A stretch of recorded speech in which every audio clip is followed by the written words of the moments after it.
Retired Army Brigadier General Mark Kimmitt, also the former Assistant Secretary of State for Political and Military Affairs, former Deputy Assistant Secretary of Defense for Mideast Policy. General, it is good to see you as well. Thank you, and thank you for your insights last night as well.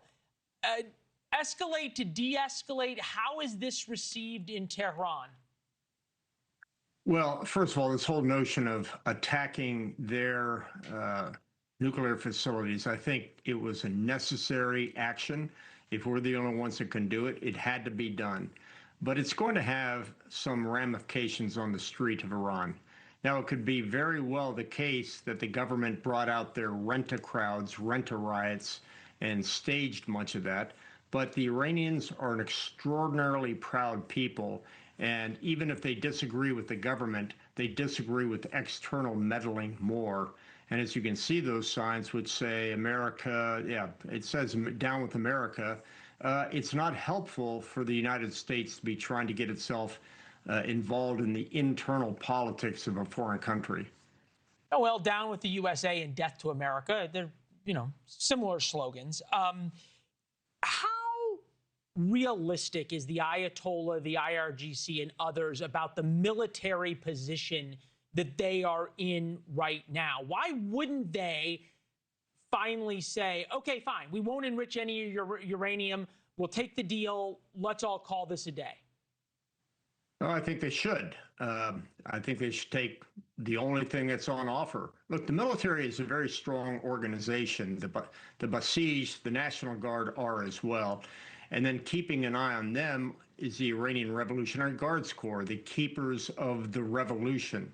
So they have a very, very strong military structure, but it is brittle. It is one of those, it will be around, it will suppress, it will condemn, it will maintain the strength of the theocracy. But one day it's going to crack and one day it's going to fall apart. But that's not going to happen anytime soon, in my estimation.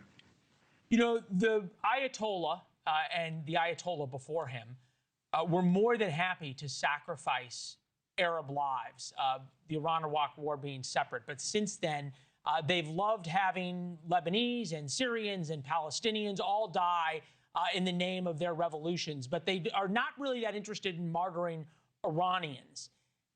Is the Ayatollah okay to be martyred himself, or is that threat of we know where you sleep and we can do something about whether you wake up tomorrow weighing on his conscience? Well, two things. To suggest that the Iranians aren't willing to martyr themselves, there was almost 1 million soldiers lost in the 80s war between Iraq and Iran.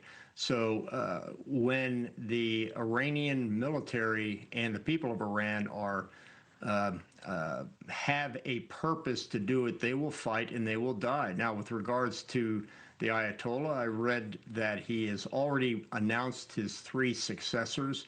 The very nature of their variant of Shia Islam is that martyrdom is a holy experience.